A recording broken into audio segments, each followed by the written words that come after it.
Les saluda Elmer Mengíbar y les doy la bienvenida a esta segunda sesión de DataAcción de nuestra segunda temporada en este webinar del PNUD Infosegura, un webinar con evidencia sobre seguridad ciudadana. En esta ocasión vamos a tener la segunda parte de esta serie de reportes de países de la región, países parte de nuestro proyecto, en los que se va a dar información sobre el estado de la seguridad ciudadana, para este caso al primer semestre de 2020. En esta ocasión vamos a tener al equipo de PNUD Infosegura de Belice, de donde nos acompaña Adel Ramos y Marilyn Lee, y también vamos a tener luego a los colegas de El Salvador con Laura Rivera y Víctor Tablas. Les recuerdo a los panelistas que nos acompañan, les agradezco su presencia y el esfuerzo por realizar esta presentación, que seguramente será de interés para el público que nos ve, que tienen cada uno 12 minutos. Como una indicación general, cuando falten 2 minutos para que se agote su tiempo, aparecerá un círculo rojo en su pantalla indicando que les quedan 12 minutos para finalizar, y cuando haya pasado eso les aparecerá un segundo círculo. Así aprovechamos el tiempo y dejamos tiempo para los comentarios al final, que es la parte en la que involucramos a los participantes que se están sumando en estos momentos y que siguen sumándose. Vamos a dar inicio ya con unas palabras de introducción de Jairo Acuña, el líder del equipo de gobernabilidad de paz del Centro Regional para América Latina y el Caribe del PNUD. Bienvenido, Jairo, y adelante. Hola, Elmer. Buenas tardes, colegas. Bienvenidos nuevamente a este segundo episodio de la segunda temporada del DataAcción. Como es costumbre, yo nada más quisiera dar unas pequeñas palabras de contextualización de la importancia de este tipo de intercambios y de colaboraciones.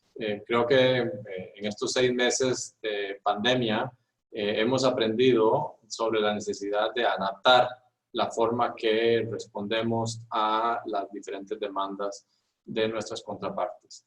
Y también hemos aprendido que los datos cobran más valor y cobran más importancia.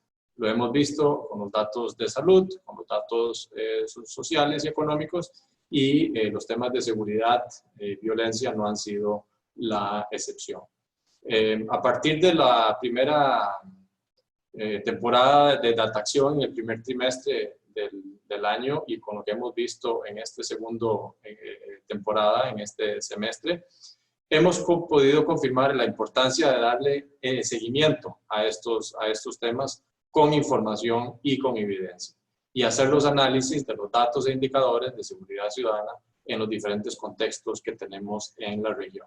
Y esta pandemia pues, nos ha presentado algunos desafíos, algunas incertidumbres. También hemos visto cómo el contexto se ha visto un desplazamiento de algunas alertas, de algunos indicadores a otros en los temas de seguridad ciudadana.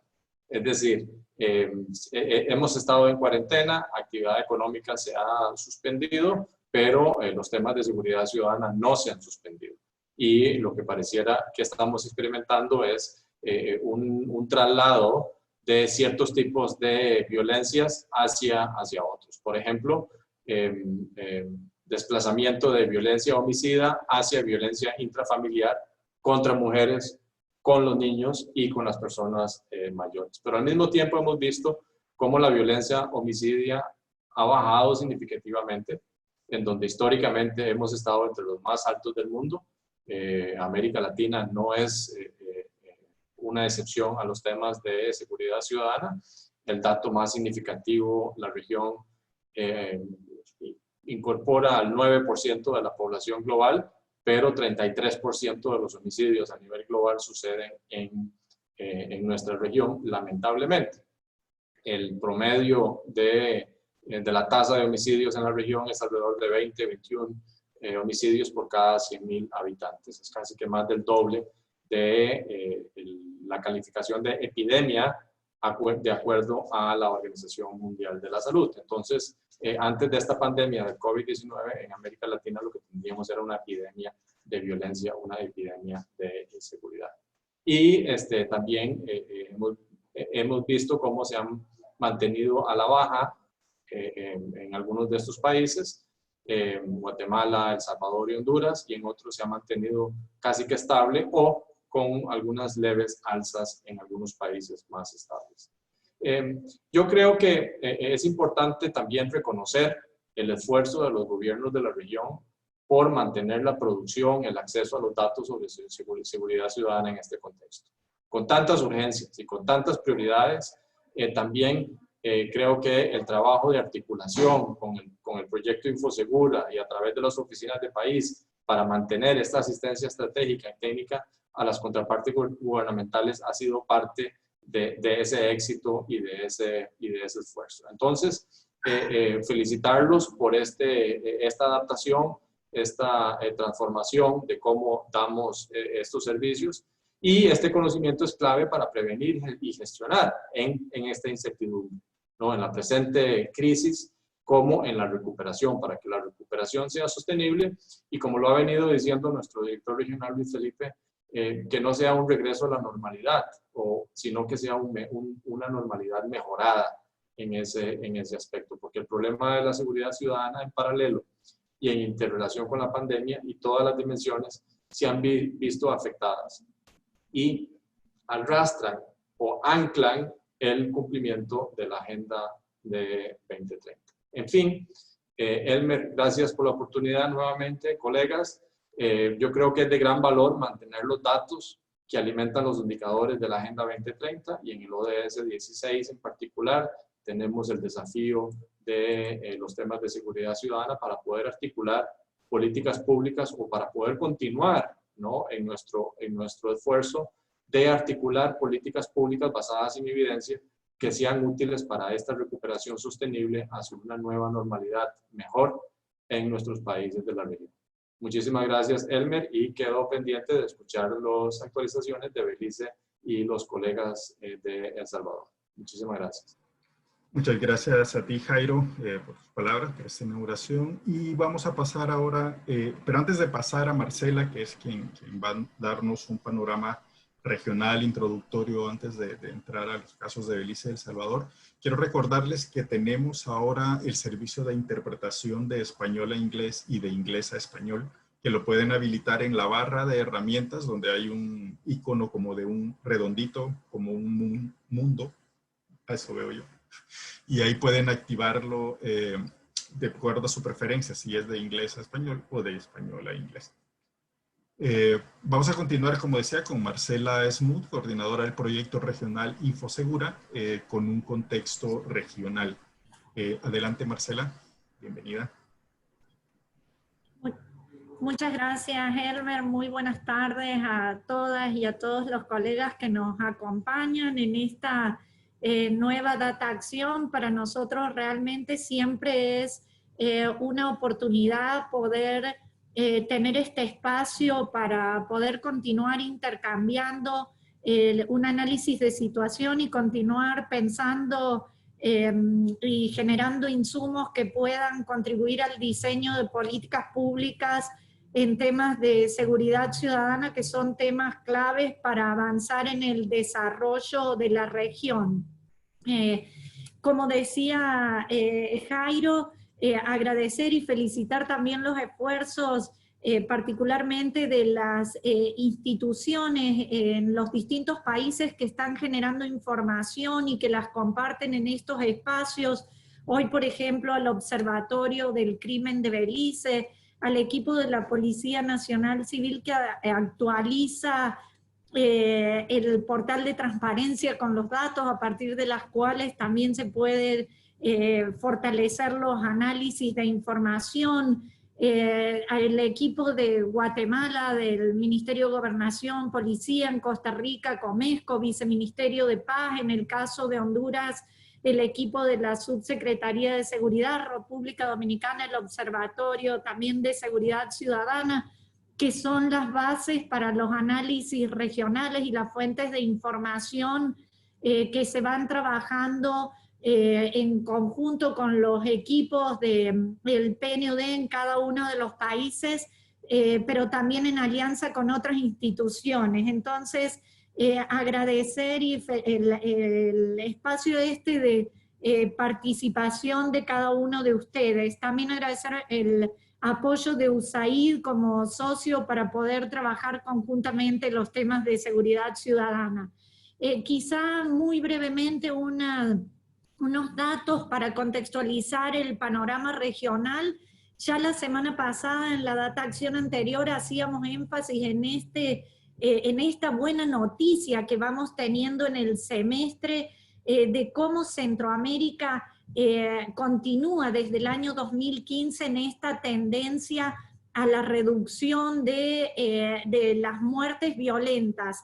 Vemos que en lo que va del semestre hay un 35% de homicidios menos comparando con el mismo periodo del año anterior, son 1999 víctimas menos. Esto es un dato realmente sumamente relevante y es un avance que están teniendo los países, son vidas de lo que estamos hablando, no solamente de números y también avances en la implementación de la Agenda de Desarrollo Sostenible. Este dato o esta información cobra más relevancia aún cuando uno mira y nos preguntamos, bueno, ¿tiene que ver solo con la pandemia? Hemos hecho una exploración de qué es lo que está pasando en América Latina y vemos que la reducción de homicidios no es homogénea. Tenemos en algunos países donde sí vemos que hay una reducción o un comportamiento similar al de América Central. Por ejemplo, en el caso de Colombia hay una reducción de 13%, de 1% en Uruguay. El tamaño de los círculos tiene que ver con el número, que representa el número de víctimas que hubo, por eso no tiene que ver con el porcentaje, pero vemos que hay una reducción en estos países. Sin embargo, hay países de la región que han tenido un incremento en este primer semestre, como por ejemplo el caso de Brasil con un 7% de incremento de homicidios, un 2% en México, un 3% en Ecuador, 29% en Chile. Como pueden ver, el comportamiento no es homogéneo en todos los países de la región y bueno, nos alegra a nosotros ver cómo la implementación de las políticas públicas continúa apoyando esta tendencia a la reducción que vemos en los países de América Latina, en América Central, perdón. Esta reducción que vemos en América Central no es homogénea en términos de países, la mayoría de los países están bajando, no es homogénea tampoco en términos de la desagregación por sexo, por ejemplo. Vemos que la reducción de homicidios en el caso de los hombres ha sido mayor, es 35%, mientras que la reducción de homicidios de mujeres es del 39%. Este es un dato que es importante marcar, pero es importante mencionar también que la reducción, que las mujeres están siendo víctimas de otras formas de violencia y que estamos teniendo grandes dificultades por capturar información de las violencias que está afectando a las mujeres, particularmente en este contexto de implementación de medidas de aislamiento social a raíz del COVID. Cuando hacemos un análisis viendo por edad, también nos encontramos algunos temas particulares y nos encontramos diferencias entre hombres y mujeres. En el caso de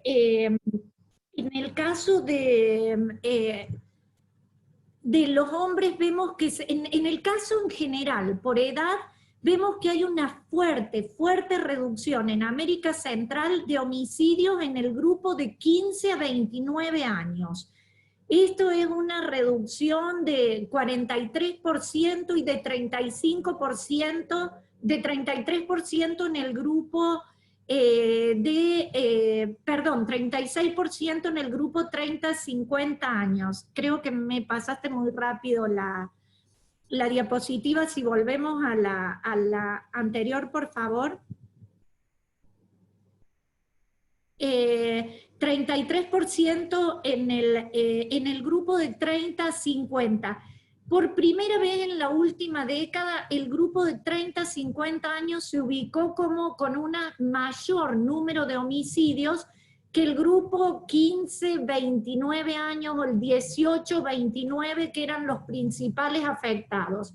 Estos niveles de desagregación nos permiten ir viendo y nos permiten ir focalizando políticas públicas que sean más tipo de acupuntura.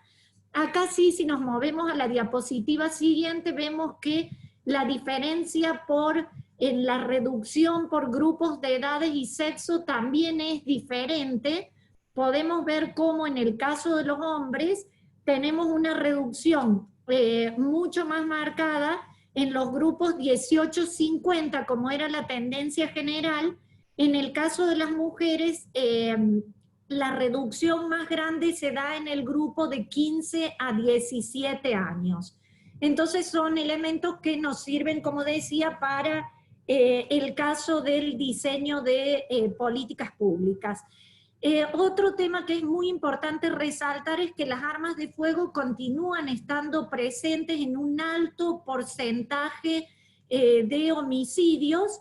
Podemos ver cómo prácticamente esta tendencia se mantiene. En el 75% prácticamente de los casos, los homicidios han sido cometidos con armas de fuego, y en estos contextos donde cada vez tenemos que ser un poco más precisos en la implementación de políticas públicas para continuar esta tendencia en la reducción, el tema de las medidas de restricción de armas, de esta amplia cantidad de armas que hay en manos de la población civil, puede ser también una medida eficaz a considerar por los gobiernos de la región. Si continuamos con la presentación, un tema que queremos remarcar es los grandes desafíos que tenemos para recolectar información sobre la violencia que afecta a las mujeres. Como ustedes pueden ver, vemos que tenemos esta información sobre la reducción de homicidios. También vemos que hay una reducción de denuncias de delitos sexuales, tanto delitos como de casos como de registros por parte de la policía, pero esto no lo... necesitamos movernos muy rápidamente a recolectar información que nos pueda, nos permita contabilizar mejor y entender mejor la violencia que está afectando a las mujeres, y ver cómo podemos obtener por otras fuentes y con otras herramientas, probablemente digitales, para poder responder a esta problemática que sabemos que está afectando de manera particular a las mujeres. Y un poco para cerrar con el análisis, volvemos al anterior por favor, de continuar esta tendencia de homicidios, vemos que la región terminaría este año con una tasa de 19 homicidios por cada 100.000 habitantes. El año 2019 fue de 28 homicidios por cada 100.000 habitantes. Esto la ubica prácticamente en lo que era el promedio de América Latina, por lo menos con los datos antes de la pandemia. Ahora tenemos que hacer este ejercicio, no hay información de todos los países, pero nos coloca en estos niveles. Y como decimos, esto un poquito como cuando uno tiene sobrepeso, los primeros kilos de bajar son más fáciles.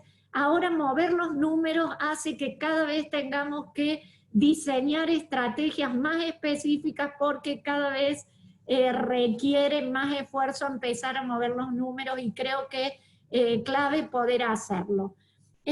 Para cerrar con esto como conclusiones o como ideas centrales, es una súper buena noticia como Centroamérica continúa avanzando en esta reducción de homicidios, es prácticamente, terminaría con la tasa prácticamente más baja de los últimos años.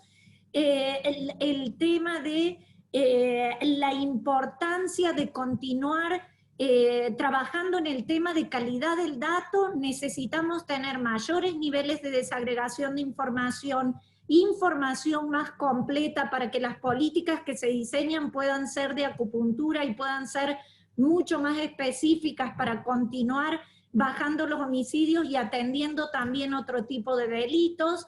Importante movernos rápidamente, como decía, hacer análisis o a diseñar herramientas que nos permitan entender y tener una fotografía mucho más nítida sobre la violencia que afecta a las mujeres, y es sumamente importante en este contexto que nos impone el COVID continuar desarrollando esfuerzos para generar información y responder a las distintas formas de violencia que afecta a la población en Centroamérica. Esto es como una introducción y dejaría entonces a los colegas de Belice y de El Salvador que puedan compartir información más precisa sobre sus países. Agradecerles muchísimo nuevamente a todos por su conexión. Muchísimas gracias. Gracias, Marcela, por esa introducción en contexto para dar paso a la participación de Belice. Quien estará a cargo de la presentación es Adel Ramos, coordinadora técnica interina del Observatorio del Crimen de Belice, y la acompañará Marilyn Lee, oficial de programa del PNUD en Belice. Bienvenida, Adel, bienvenida, Marilyn, adelante. Good afternoon, everyone, and thank you for inviting us to present at this session of the new webinar series. Can we have the presentation for Belize, please?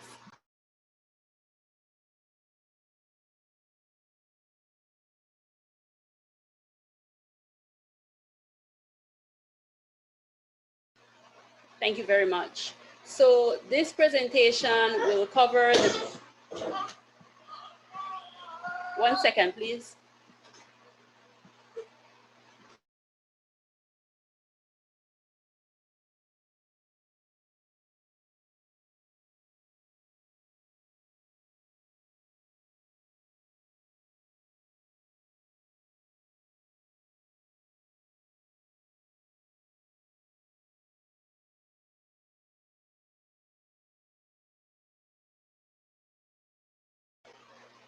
My apologies for that.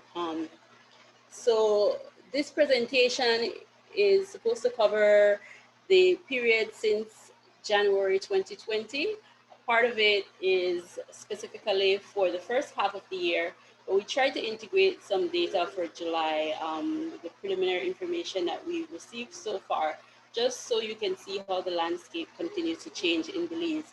So the main areas that we're covering are major crimes, which are 6 categories of crime incidents.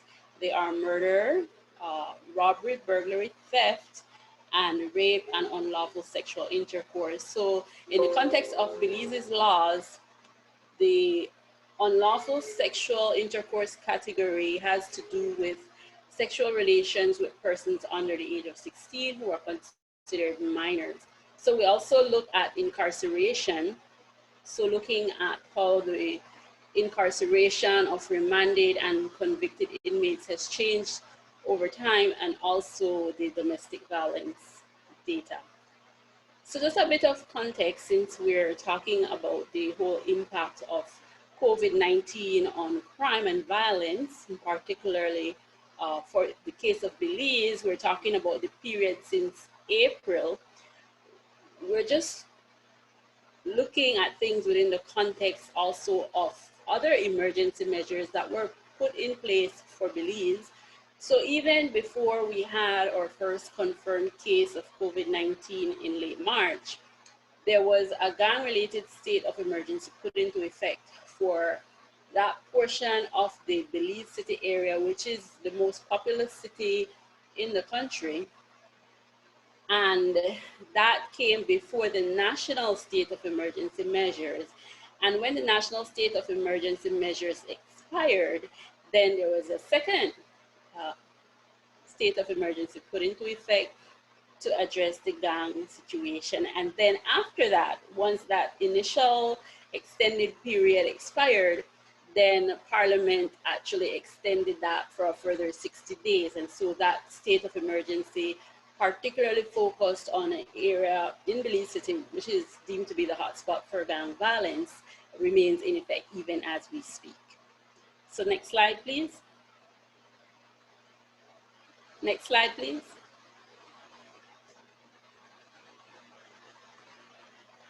So the next slide will give you some context in terms of why the government decided to put this state of emergency into effect. Because the police have been charged primarily with implementing state of emergency measures, and so it is redirecting them from having to fight gang crimes to fighting COVID. So the focus of law enforcement interventions now has shifted to these COVID-related measures. So that notwithstanding, we have an evolving situation on the ground as it relates to major crimes. So let's look at the next slide to show you some context as to how things have changed with respect to the major categories. Next slide, please.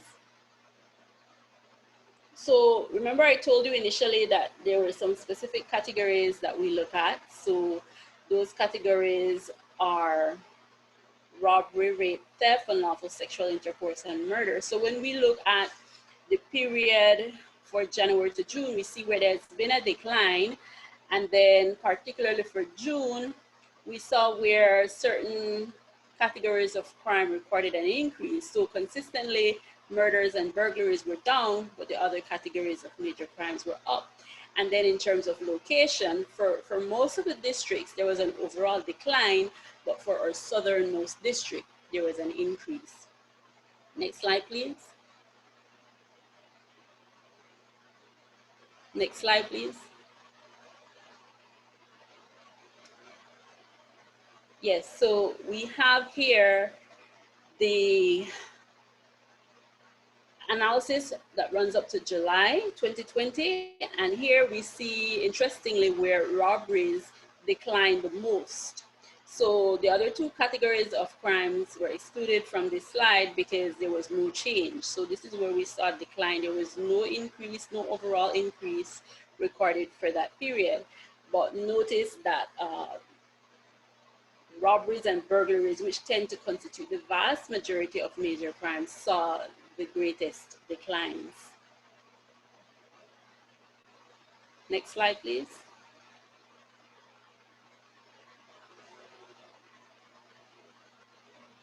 So as we move to the next slide, we'll see the change over time, and where over the period June-July, we saw a sharp increase after there having been that decline for the April-May period. And remember, our state of emergency measures were put into effect. So there were limitations in terms of movement.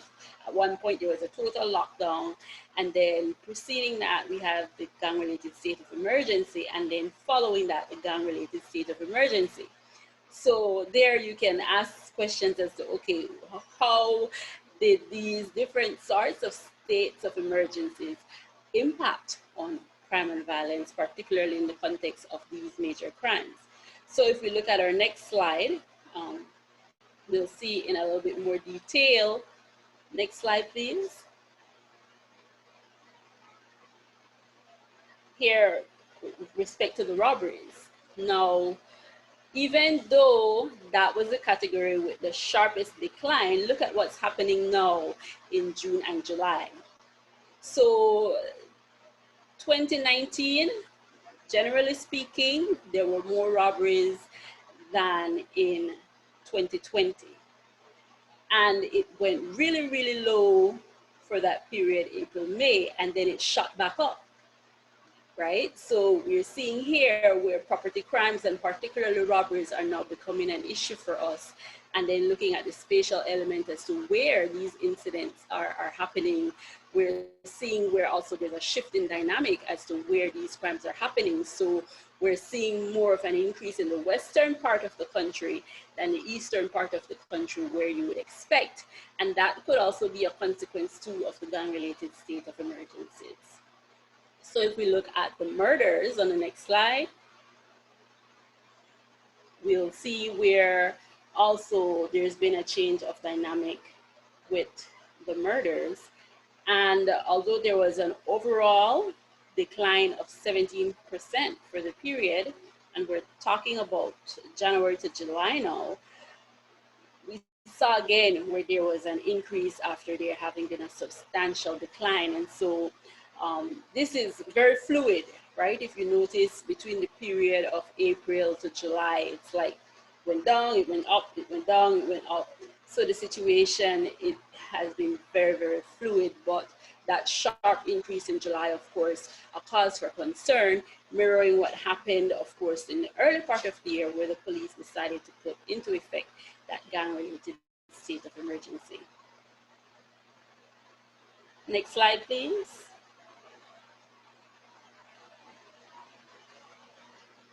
All right, so remember we talked about the area where these measures were focused. So this map shows you the Belize City area, and where you see those concentrations of crime incidents, those are actually the murders that happened within the period since January 2020 began and before the COVID measures, before the state of emergency. So before that state of emergency, there were 20 murders in that area, and afterwards there were 2.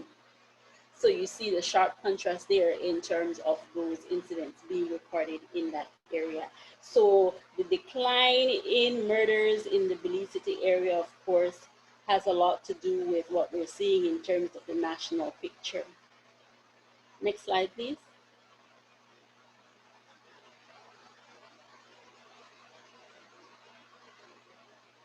Next slide, please.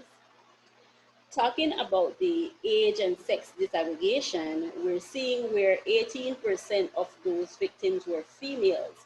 Now, just a little bit of context there.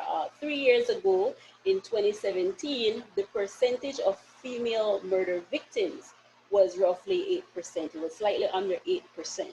And then it increased over the period of 2018, 2019 to about 13%. So that's a national picture.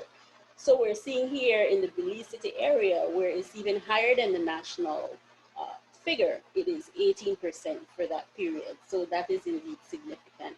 And looking at the age group, 18 to 30. Next slide, please.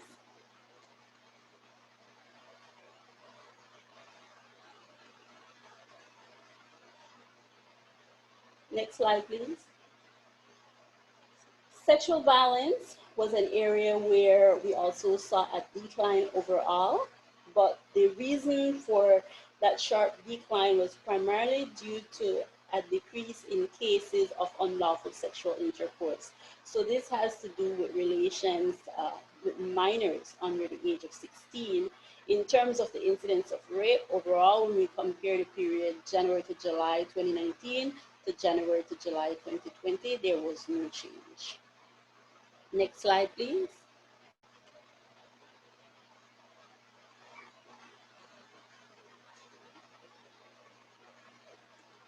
All right, and then in terms of who's been most affected, 94% of those victims are women and girls. And then all the male victims in that category were minors. So they were boys under the age of 18. So they constituted 6% overall of those figures that you saw on the previous slide. So we can move on to the next slide, please. All right, now incarceration. So we'll see here a graph that shows 2 spikes, right? And these 2 spikes correlate with the gang-related state of emergency that I talked about earlier on in the presentation. So we saw where in March 2020, there was a first spike due to the first gang-related state of emergency. Then there was a decline during the COVID-19 period. So the newly remanded inmates are represented by that hot fuchsia color line. And then the other line is for the convicted. So we also see a huge spread between the number of inmates who were remanded and the number of inmates who were convicted, right? And so that is in direct response to the state of emergency. When we look at the head count, the total number of people who are incarcerated, we'll see that on the next slide. As of the end of June 2020, the next slide will show us that the prison population grew by roughly 7%. And the vast majority of inmates, over 90%, are males.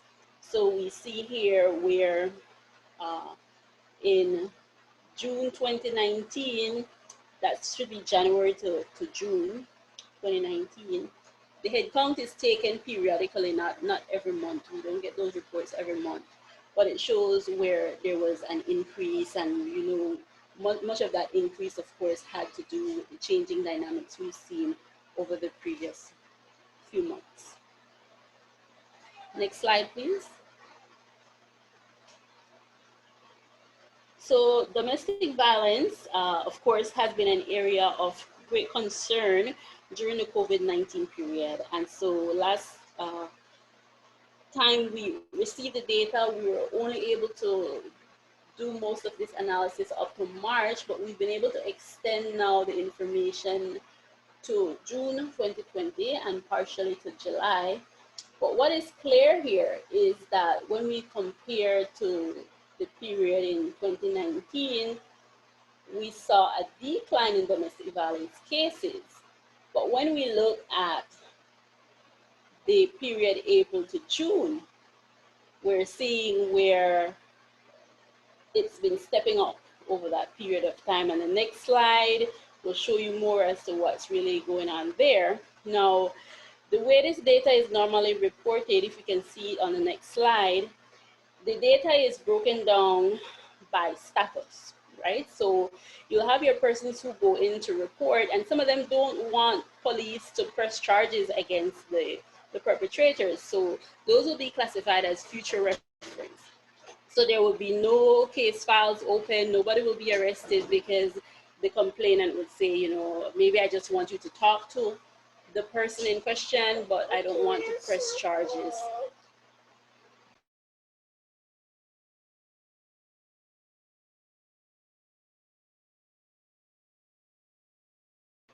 Yes, so if we notice, even though the arrests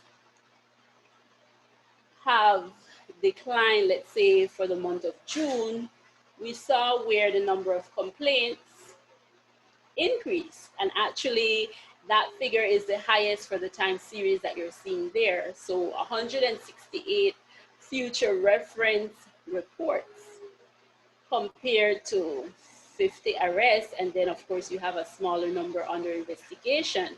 So the total figure there actually is the highest for that period in question, right? And so we see where during this COVID-19 period, the number of future reference cases has been steadily increasing, and now it's at the highest point in that time series. So normally the police would act based on what the complainant says. And last year, the Commissioner of Police did establish a protocol where they were committed to pursuing more of those cases that come in, not listing them as future references, but opening case files and pursuing them, because they realize the complex dynamics there, but also in the interest of justice, to try to bring those perpetrators, to take those perpetrators to task for sometimes what are actually repeated incidents. There were cases where you have one victim reporting as many as 8 times in 1 year, you know, of domestic violence within the home. And you've had cases where some of these incidents have actually ended up in murders or even murder-suicides, where 2 lives were lost and children were orphaned. So certainly something of great concern there. And during this period, there have been some campaigns by the National Women's Commission. There's a new hotline that was put into effect actually for domestic violence victims to be able to access help more easily, and social media messaging. And I think despite that, of course, there is still a concern. We very much look forward to being a part of this regional campaign of violence against women and girls, because we believe that it will have a substantial impact in addressing the situation, as here in Belize, we've been seeing some increased cases of COVID-19. So at this point, I'd like to hand over to Marilyn.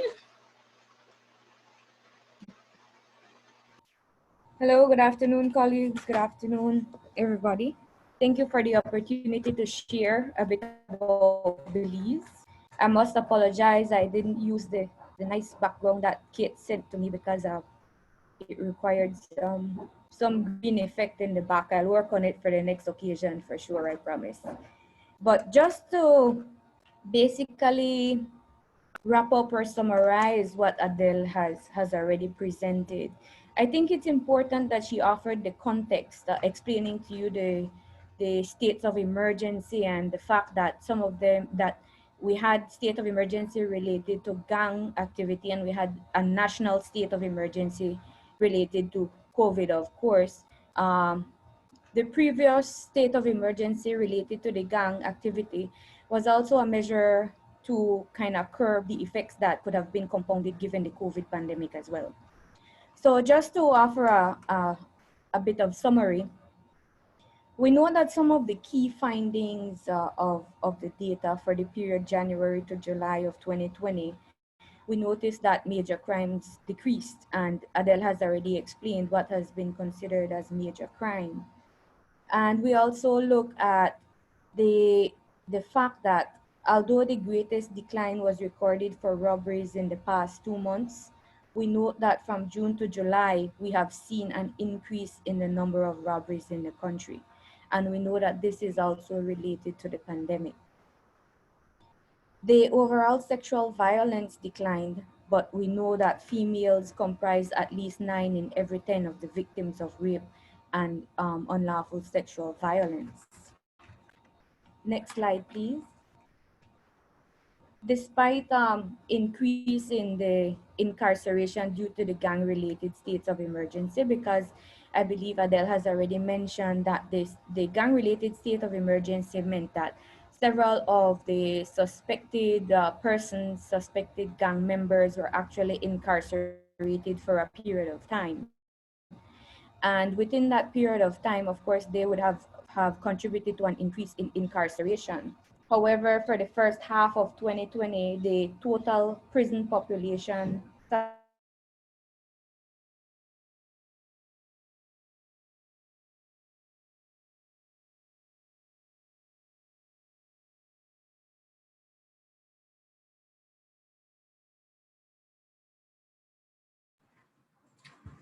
Marilyn, perdimos tu audio.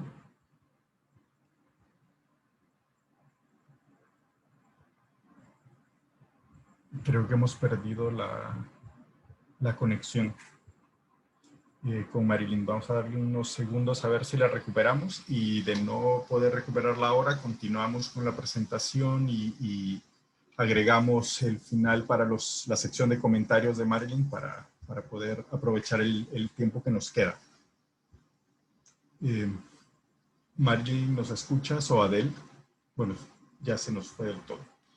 Bueno, esperamos que retome, y vamos a continuar con la presentación de El Salvador. En este momento vamos a retomar los comentarios de Marilyn para la sección de comentarios para poder dar continuidad al programa. Y tenemos de parte de la Oficina de El Salvador a Laura Rivera, oficial de Gobernabilidad y Paz de la Oficina del PNUD El Salvador, y a Víctor Tablas, analista del proyecto Infosegura en El Salvador también. Ahora Bienvenida, Laura, bienvenida, Víctor. Adelante. Hola, buenas tardes.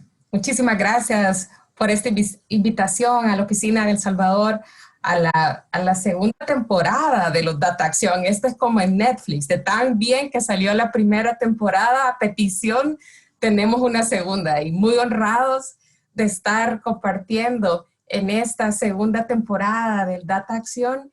Y como dijo Marcela y Jairo al inicio, les vamos a compartir el análisis de la coyuntura sobre seguridad ciudadana en El Salvador durante el primer semestre del año 2020. Así que espero que todos estén bien por sus casas y, como repito, estamos honrados de estar aquí compartiendo.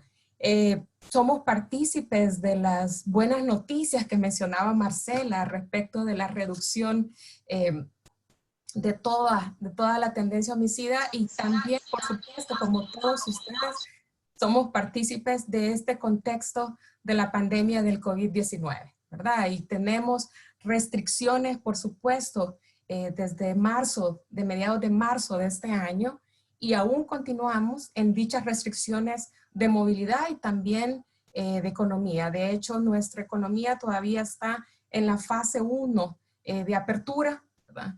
Y todavía, por supuesto, estamos esperando que se vaya reabriendo de a poco, pero el periodo bajo el cual se hace este análisis tiene esa restricción, al igual que el de los colegas de Belice y, por supuesto, cualquier otro análisis.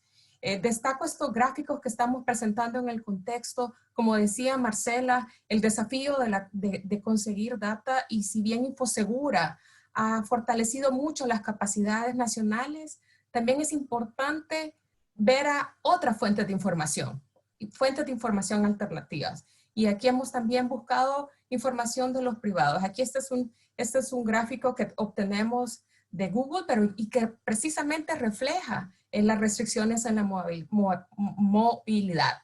Así que con este contexto que todos lo sufrimos, tengamos esa imagen de que este análisis,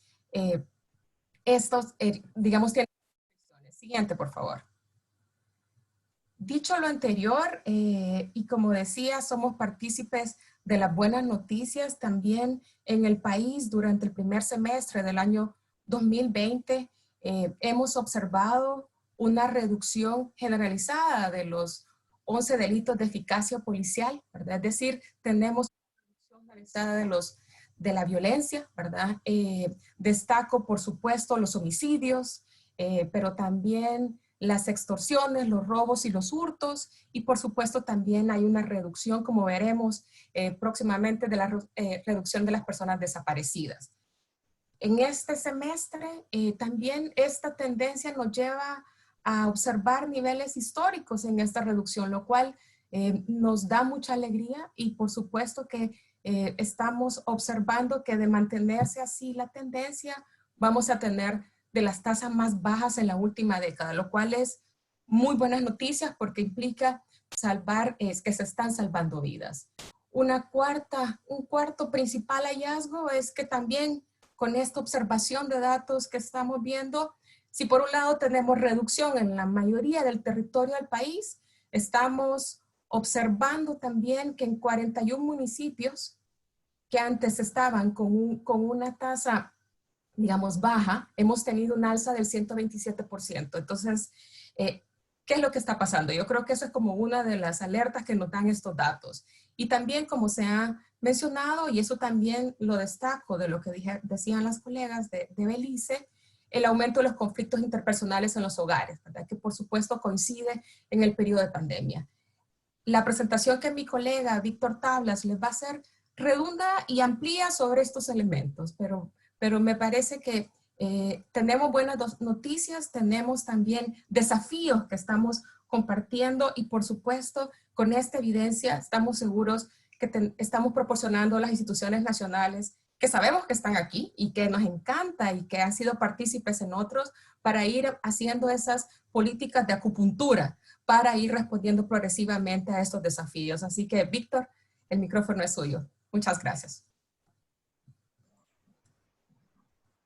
Gracias, Laura. Bueno, exploremos entonces brevemente las evidencias que tenemos. En primer lugar, pues para abrir las buenas noticias, si uno ve el comparativo de los 6 meses de este 2020 y el mismo periodo del año pasado, pues se ve que existe una reducción en todos los delitos de eficacia policial que han sido denunciados. Particularmente la reducción agregada es del 37.7%. Las reducciones más grandes han ocurrido en los robos, en los hurtos, tanto con mercadería o sin mercadería. Y además aparecen también las reducciones en los homicidios y en las extorsiones, digamos, dentro de las principales. Esto muy posiblemente pues, se ha visto influenciado por las medidas de confinamiento de la pandemia, ¿verdad? Que como saben han dejado a mucha población dentro de sus casas y también ha tenido el cese de actividades productivas consideradas no esenciales. Pues otro elemento que hay que considerar al hablar de estas denuncias es que diversas encuestas que se han hecho muestran que realmente las tasas de denuncia en El Salvador son bastante bajas. De hecho, suele denunciarse aproximadamente 2 de cada 10 delitos que ocurren en el país. Ahora, ¿por qué digo esto? Bueno, porque hay algunos datos que uno se pregunta, bueno, ¿y qué es lo que ha pasado? ¿Ha subido la denuncia o han bajado los hechos? Creo que por eso es importante como poder distinguir entre algunos delitos que tienen tasas de denuncia particularmente elevadas, ¿verdad? Digamos, hechos que una persona no va a dejar de denunciar, ¿verdad? Porque hay un costo-beneficio que es mayor, digamos, que en delitos patrimoniales más sencillos como son el robo y el hurto. Entonces, por ejemplo, el hurto y robo de vehículos es algo que la gente no va a dejar de denunciar. Entonces uno puede ver ese dato del 75% de la caída de los robos y hurtos de vehículos con mercadería, y por el otro lado también lo que no tiene mercadería como algo bastante confiable, así como también la reducción de la cifra de homicidios. Vamos a la siguiente, por favor. Entonces, la pregunta acá es si estas reducciones en todo el agregado del semestre son debidas exclusivamente a las medidas de confinamiento por la pandemia, ¿verdad? Y realmente lo que parece estar pasando es que si bien estas medidas que comenzaron por ahí a mediados y más estrictamente a partir del 21 de marzo, sí, si uno ve todos los delitos parece haber caídas notorias ya a partir desde abril. Y la mayoría de delitos, a excepción, por ejemplo, de los fallecimientos por accidentes de tránsito y las lesiones, ya tenían niveles inferiores a los del año 2019 durante esos 2 primeros meses de 2020, ¿verdad? Es decir, ya existían disminuciones previo a que las medidas de restricciones, a las medidas de restricción entraran en vigencia, o que incluso se viera la posibilidad de que el país pudiera recurrir a estas medidas de distanciamiento social. Pasemos a la siguiente, por favor. Y bueno, a grandes rasgos, las reducciones que antes vimos en las denuncias parecen haber también incidido en el número de detenciones que la policía ha tenido que realizar durante el periodo. En específico, el total de detenciones que ha realizado la policía ha caído en una quinta parte, en un 20% más o menos. Quisiera agregar a esto que 9 de cada 10 detenciones que realiza la policía lo realiza en condiciones de flagrancia. Es decir, cuando la persona está cometiendo o está intentando cometer el hecho delictivo. Ese tipo de detenciones ha caído únicamente un 11.7%. También uno puede ver que la emergencia sanitaria ha impuesto desafíos para el funcionamiento del sistema, digamos, en su plena capacidad. Porque, por ejemplo, las órdenes de captura administrativa, que son aquellas brindadas en su mayor parte por la Fiscalía, se han visto reducidas a prácticamente la mitad. Y las órdenes judiciales han disminuido en cerca de 30% durante este primer semestre. Vamos a la siguiente, por favor.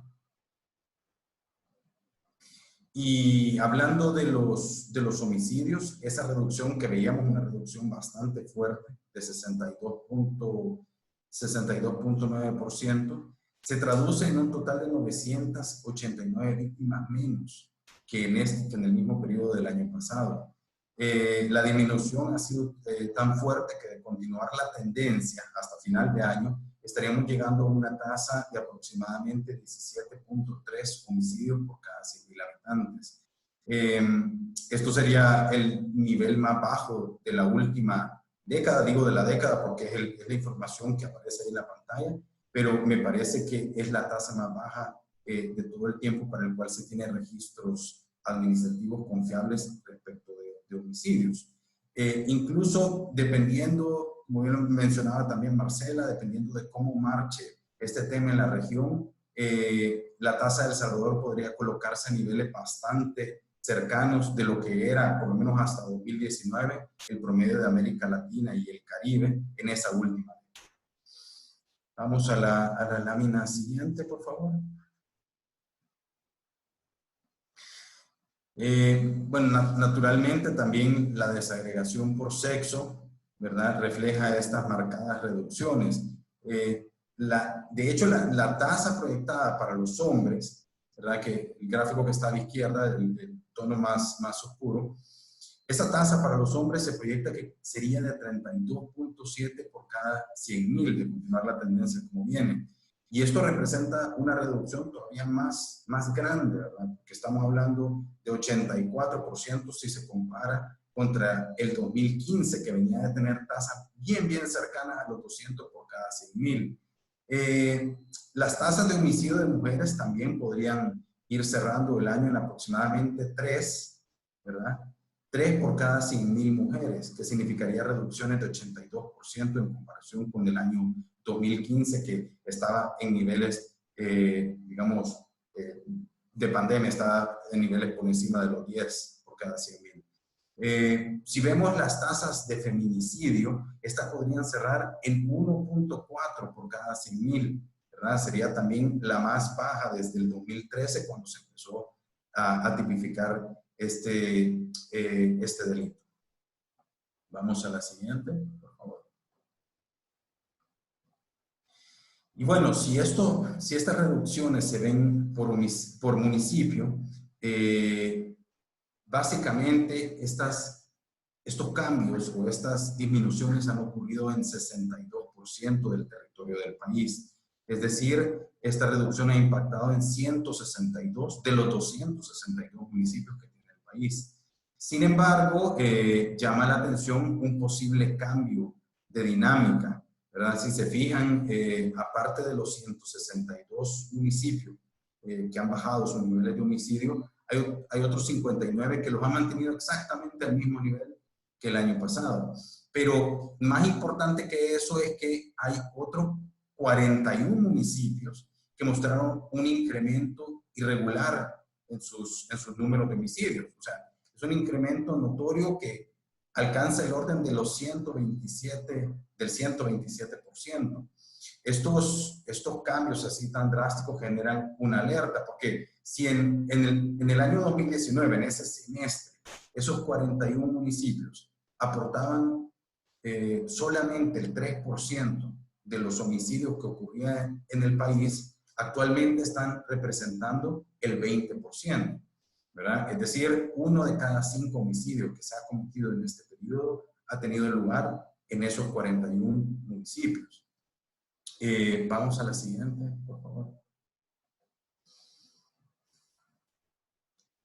Ahí muy rápidamente les pongo el mapa. Vemos que están dispersos a lo largo de todo el país, ¿verdad? Y esto creo que en este momento representa una oportunidad para profundizar en la dinámica de esos territorios específicos, pero también una oportunidad de poder actualizar, ya sea, digamos, para la situación o en el mediano y largo plazo, el esquema de focalización, ¿verdad? O la focalización que se tiene en los territorios. Otro dato interesante de estos territorios es que el 81% de los homicidios ha ocurrido en áreas rurales, ¿verdad? Y esto es todavía un incremento de la ruralidad que se tenía en 2019, donde en estos mismos territorios el 73% de los homicidios ocurrían en esa misma área, en lo rural. Vamos a la siguiente, por favor. Hablando de personas desaparecidas, de nuevo la tendencia actual podría llevar a tener uno de los niveles más bajos de los últimos años. No obstante, este es un fenómeno que sigue impactando principalmente a las personas jóvenes, ¿verdad? Vamos a la siguiente.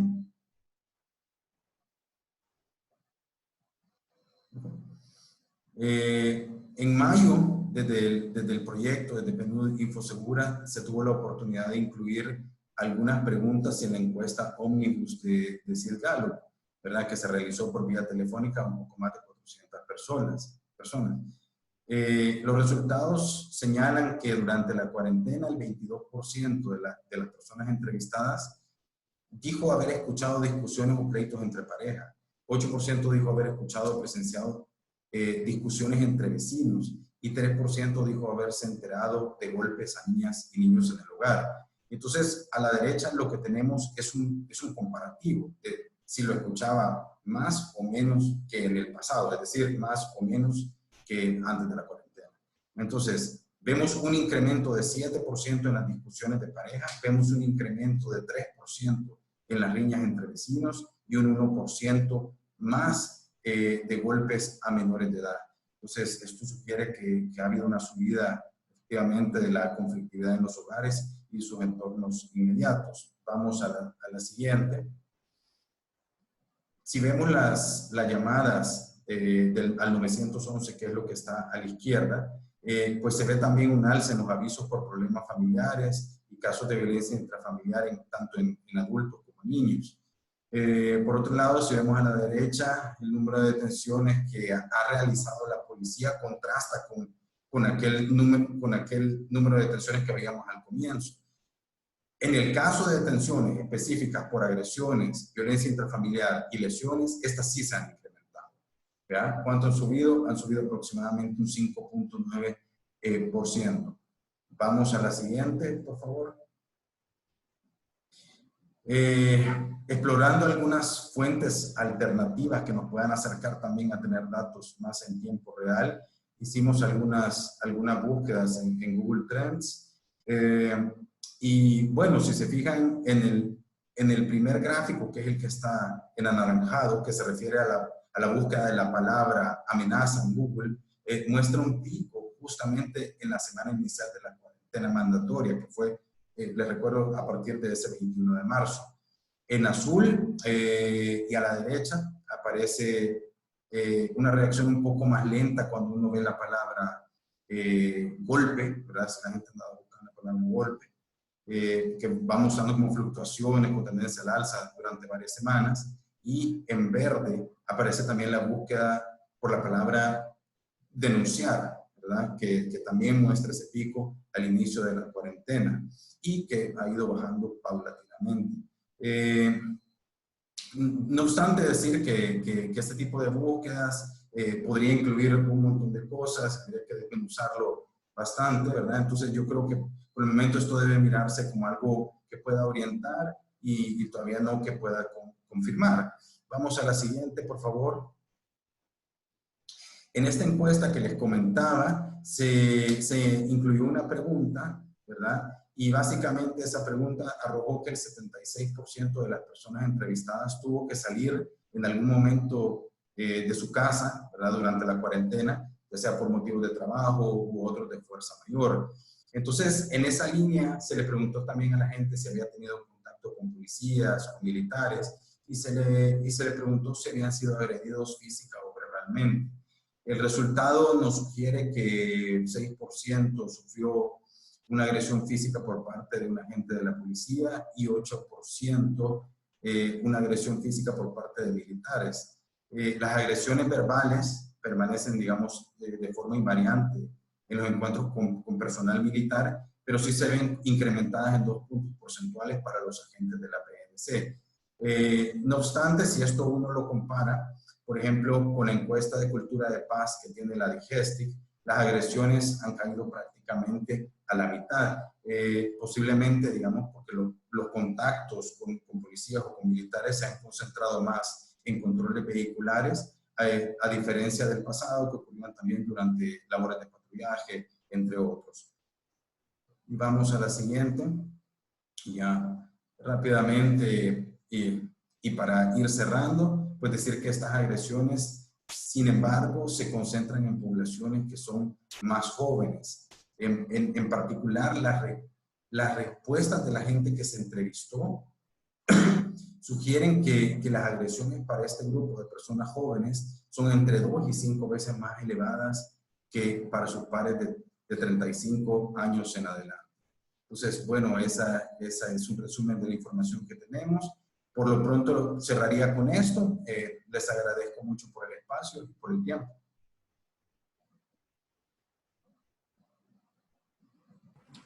Muchas gracias, Víctor y Laura, que se tuvo que retirar tenía otra reunión inmediatamente. Pero les agradecemos la presentación y los datos, la novedad que nos presentan en sus análisis para el caso. Y vamos a pasar ahora entonces a una sección de comentarios, preguntas y respuestas, y vamos a darle la palabra primero a Marilyn, que ya recuperó la conexión, para que pueda terminar el comentario que estaba realizando sobre la situación de Belice. Entonces, abrimos la sección con Marilyn. Adelante, por favor. Hi, thank you, Elmer. My sincere apologies about the internet connection. I'm not going to use video because that way I think it might give us a better connection, at least in the audio. I was wrapping up by telling you that in terms of the domestic violence statistics that we're seeing, there was a decline in the total number of complaints from January to June for 2020. However, the number of total complaints actually increased for the month of July. And the number of increases for July actually exceeds, it hasn't, to put it this way, it's the highest complaint since January of 2018. So that was the last figure that I was sharing with you. And basically those are the key findings of the statistics that Adele has shared with you, and that gives us a bit of context of the effects that we've been experiencing with COVID, and then the effects that this pandemic has also had on crime and violence and the statistics that we're seeing. And that's the wrap up. Thank you.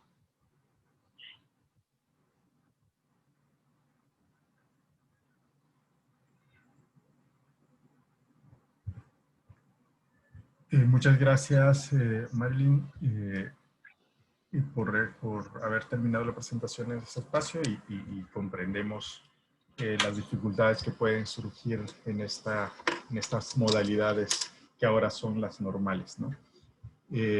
Gracias de nuevo por el contenido. Vamos a seguir con preguntas y respuestas. Voy a retomar las primeras preguntas que aparecían en nuestra herramienta de preguntas y respuestas. Y hay una primera pregunta que la había hecho Senia Díaz. Senia, te podríamos dar micrófono para que la hagas directamente, si gustas. Si los compañeros me ayudan con eso, por favor, para...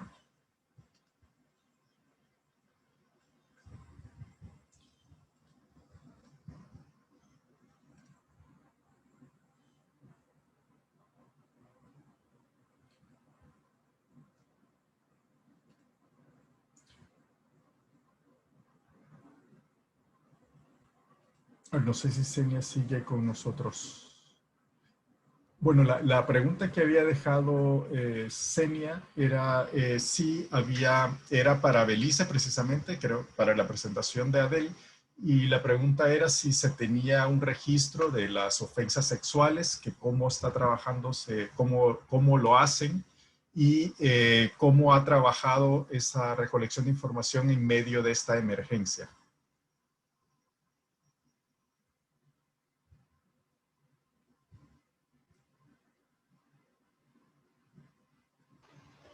Hi, good afternoon. Yes, we do have a sex offenders registry.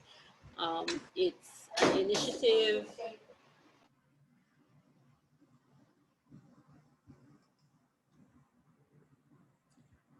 No te escuchamos, Adel. Entonces, Yes. Oh, I'm sorry. Having some trouble on this end. Yes. So, what did you last hear? I'm sorry, just so I can continue where I was connected. que sí tenían un registro, fue todo lo que Okay, muy bien. I'm sorry. Okay, so yes, there was some legislation put into effect several years ago, but nothing was instituted at the time. The intent of the legislation was for there to be a database of sex offenders. As a part of this legislation, there are different stakeholders that are supposed to feed into this process. So you have the judiciary, that has the information on the convictions, all the convictions that happen within the court. And then you have a portion of those people who go through the prison system. And so all those convicted sex offenders who go to the prison would be captured within the prison information system. It's not a sophisticated system, but they do some excellent work there. Now, on the police side, the police play a role with gathering information based on the legal requirement that sex offenders are required by law to notify of their locations after they exit the prison system. So there are three dimensions there. So you have the court system. There's a gap there in that, for the most part, in areas outside of the Belize City, Belize District area, that much of that data is still in paper form. It's not in an electronic database. So the best information that we have from the court system comes from the Belize District Judicial District. From the prison, we get excellent information from the prison, because not only do we get updated when there's a release, but also we would get updated on all the inmates who are in the prison at a specific reporting interval. So within there, we can see who's convicted of what crime, who's there for a particular crime. And then when that person is released, the notification would go to the police department so that they could then follow up and enforce the dimension of the law that requires, at the paying of penalty, of course, that sex offenders do notify the police of their locations. Now, this is where a critical gap is, because that notification isn't happening as it ought to. So we would get the best information that we get right now is from the prison system. There's a huge gap in terms of actual sex offender notification, where the offender himself or herself, once they're released from prison, has a legal obligation to report. So this is something that we really do hope, and we know that through the Spotlight Initiative, there's going to be support there for us to consolidate this dimension. We also have support under the InfoSegura project to do some sensitization with the police department, and we do plan, hopefully things ease up with COVID soon, because we have that activity scheduled for the last quarter of this year. And we hope to have that integration between what we have planned under InfoSegura and what's programmed under Spotlight to build synergies. So long answer to a short question, just so you can have some context as to where we are and the complications there, because the technology is not at the level as it should be. There needs to be further sensitization. There's partial information that's coming in. There's need for improvement. I hope that answers your question.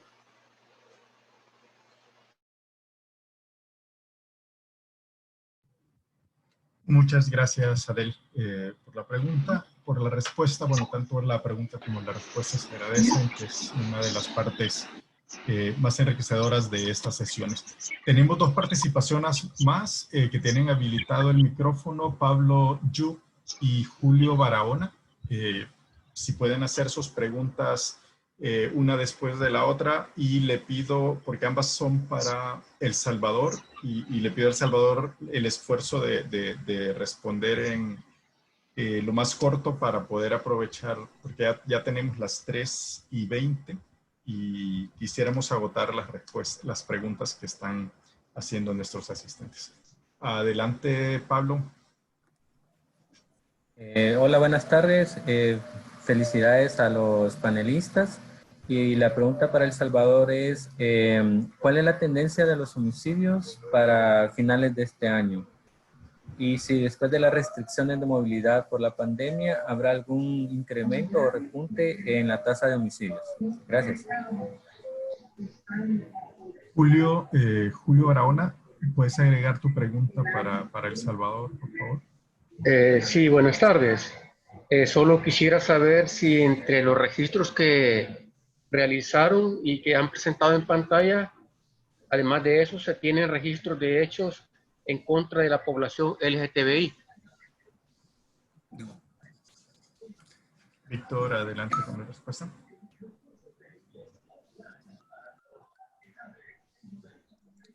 Bueno, con el registro de la población LGTBI, no tenemos ahorita, no hemos explorado. Esta parte es una buena pregunta. Vamos a ver vamos a solicitar información en este sentido. Con los homicidios, bueno, habrá que ver, ¿no? Es una situación muy particular. Es difícil saber si va a haber un incremento o cómo se va a comportar, digamos, los homicidios en El Salvador después con la reapertura. Antes estaba en la bajada, después con el COVID hemos visto que todas las actividades se han detenido, entonces ha bajado también esta parte. El tema de frontera ha sido cerrado, etcétera.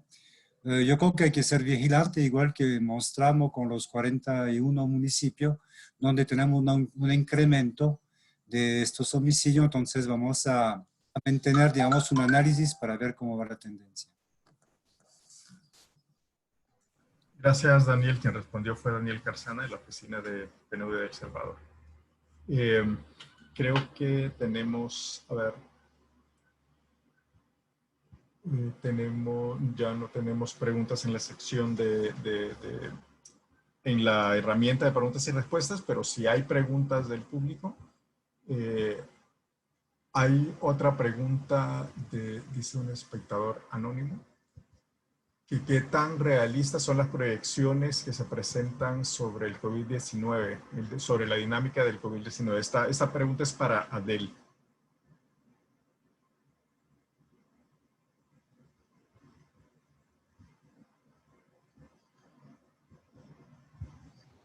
Elmer, ¿lo puedes repetir, por favor?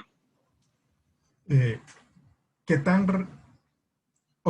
tan realistas son las proyecciones sobre la dinámica del COVID-19?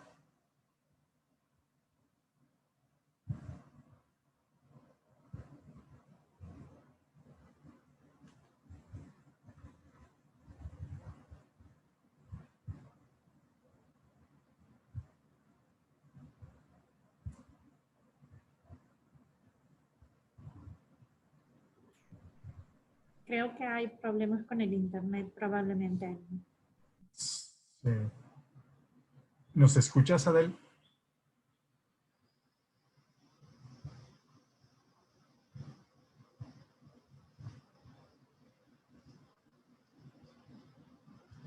Bueno, creo que seguimos con los problemas del en vivo. Así que, a ver, si hay alguien más del público que hay otro espectador con una pregunta que habla, es una pregunta para, como cuando dice espectador anónimo no sé a quién darle la palabra y no podemos abrirle micrófono. Pero si dice que si consideran posible el uso electoral de estos datos, indicaron que han dependido de la careta, de la mascarilla, entiendo, pero ¿podría el gobierno salvadoreño alegar que son sus políticas? Si hay respuesta de parte del Salvador.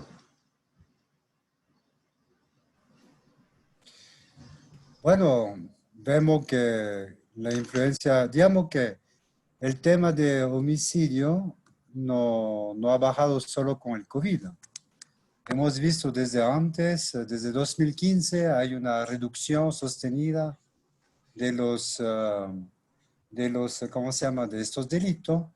A partir de junio, también hubo intervención en el control de cárcel y se ha notado, digamos, reducciones, y luego se ha mantenido, digamos, hasta el momento. Luego el COVID, que da otra vez una reducción, y yo creo que hay que ver también cómo se va a comportar todo eso. Lo importante es también cómo el Estado, ¿no?, el gobierno reporta también y monitoreo de cara a sus acciones lo que está haciendo. Gracias, Daniel. Bueno, no tenemos más preguntas. Si hay alguna pregunta de parte del público, pueden levantar la mano con la herramienta que tienen a disposición. Y de no haber otra pregunta, que creo que ya no la hay. Bueno, Adel está levantando la mano. Creo que ha recuperado la conexión. Adel, ¿te escuchamos? Yes, hi. Sorry about that. Can you hear me clearly now? Claro? Sí, perfectamente. Okay.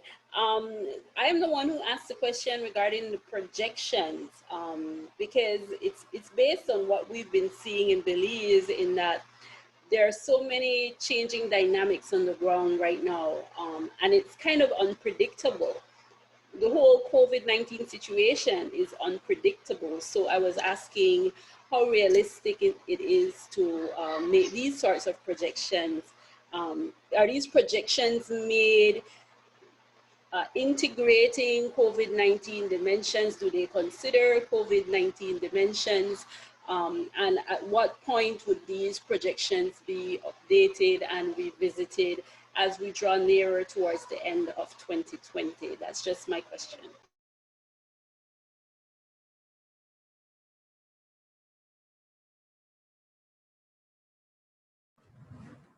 Ok, perfecto. Era una pregunta de Adele, entonces era nuestra espectadora anónima. No sé si esto lo quiere comentar alguien del equipo que está trabajando con estos datos en términos de proyecciones.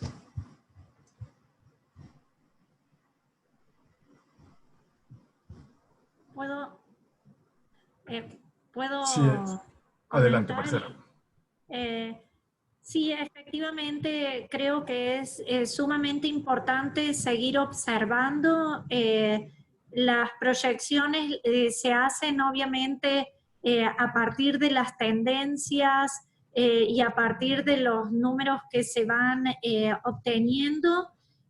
Siempre son análisis, son juegos, y ninguna proyección es garantía de que así el año es como va a concluir. Siempre las proyecciones son un ejercicio complejo, y en este contexto que las dinámicas han cambiado y los desafíos son más grandes aún, efectivamente no hay ninguna garantía de que el año termine con el dato que reflejan las proyecciones. Es un ejercicio que se hace y seguramente va a haber variaciones.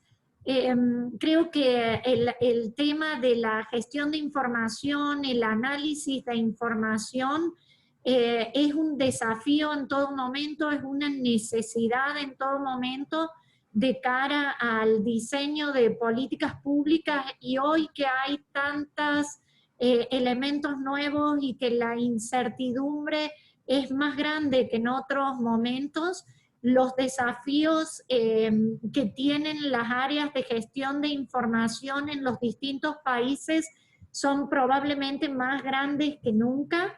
Los desafíos a nivel de finanzas de los estados para financiar las políticas públicas también son mucho más grandes, y la relevancia en este contexto de seguir trabajando en gestión de información para poder generar insumos que puedan ser de utilidad para los tomadores de decisión de políticas públicas son probablemente más relevantes que nunca.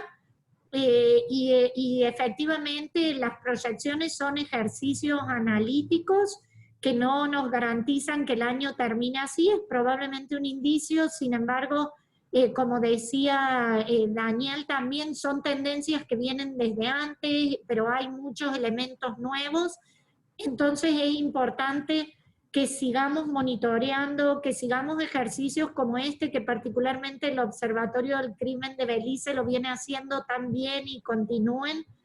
Hay desafíos muy, muy grandes por mejorar, por trabajar en el tema de calidad del dato, de poder tener mayores niveles de desagregación, por tener cada vez información más completa en torno a cada uno de los indicadores que vamos trabajando. Había hoy un dato sobre el impacto de los homicidios y de la incidencia delictiva en la población LGTBIQ particularmente. Son desafíos que necesitamos continuar avanzando. Creo que hay desafíos sumamente grandes de integrar más fuentes de información.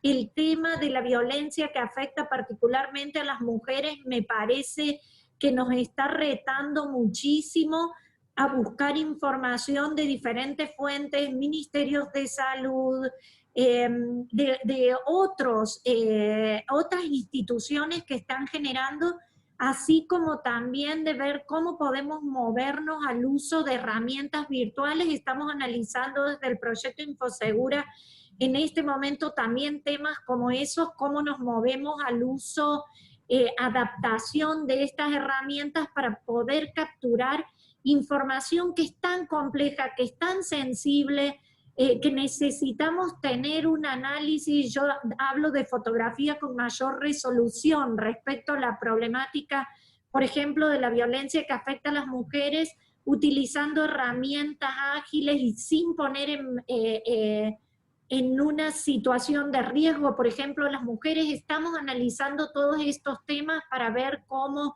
en conjunto con los países trabajamos en estos temas. Creo que el desafío de mejorar la gestión de información es clave siempre, pero en estos momentos de restricciones financieras, en estos momentos de tantas incertidumbres, el trabajo que están haciendo en las áreas de gestión de información es probablemente más relevante que nunca. Bueno, muchas gracias, Marcela. Llegamos aquí al cierre de esta sección y ya vamos cerrando esta sesión que gracias a los que nos acompañan más de 60 personas aún, y ya llevamos media hora más de la programada, aunque como saben, nuestra intención es hacer webinar de 1 hora, pero luego hay temas que se prolongan, el interés y la plática, que es lo que nos interesa reflexionar en estas sesiones, se va prolongando y bueno, agradecemos a quien se mantiene con nosotros. Siempre pueden encontrar las grabaciones en nuestro sitio web www.infosegura.org. También las presentaciones con los datos más importantes. También en Twitter estamos publicando los enlaces para estos contenidos. Y les agradecemos nuevamente. Marcela, no sé si quieres dar unas palabras para cerrar. Reiterar el agradecimiento por la participación, pedir disculpas por los temas de conexión. Todos estamos trabajando desde nuestros lugares de residencia, o algunos también en las oficinas, pero con limitaciones en los recursos. No obstante, estas limitantes no nos paran a seguir haciendo este tipo de reuniones y análisis. Entonces, agradecerles por la paciencia, agradecerles a todos por la participación, reiterar lo que nos decía Elmer, que vamos a estar se están colocando en los distintos canales la información, y la semana que viene que cerramos con las presentaciones de Honduras y República Dominicana, cerramos como el ciclo de análisis de la situación, de las dinámicas de inseguridad en Centroamérica, en los países donde estamos trabajando. Entonces nuevamente vamos a producir un documento donde se compilan estas informaciones, que estará a la disposición del público también, de todos ustedes, en nuestra página web. Entonces, agradecer a los panelistas, las panelistas del día de hoy por sus intervenciones, reiterar nuestro compromiso desde el PNUD a través del proyecto Infosegura, de continuar trabajando en coordinación con nuestros colegas en las oficinas de cada uno de los países, de continuar apoyando estos esfuerzos importantes que están haciendo de gestión de información, y por supuesto reiterar el agradecimiento a USAID, que nos permite avanzar en estos temas también, en su colaboración financiera y en la colaboración técnica también que tenemos en esta permanente comunicación. Muchísimas gracias, y bueno, de parte nuestra esperamos que continúen conectándose en esta datación. Muchas gracias. Gracias, Marcela. Gracias a todas y a todos los que nos acompañaron en este segundo episodio, como dijo Laura, de nuestra segunda temporada de Dataacción. Esperamos que nos acompañen en las siguientes. En la siguiente seguiremos con los análisis semestrales de seguridad ciudadana. Los esperamos siempre el jueves a las 3 de la tarde, y eso es todo por ahora. Hasta el próximo jueves. Thank you. Gracias.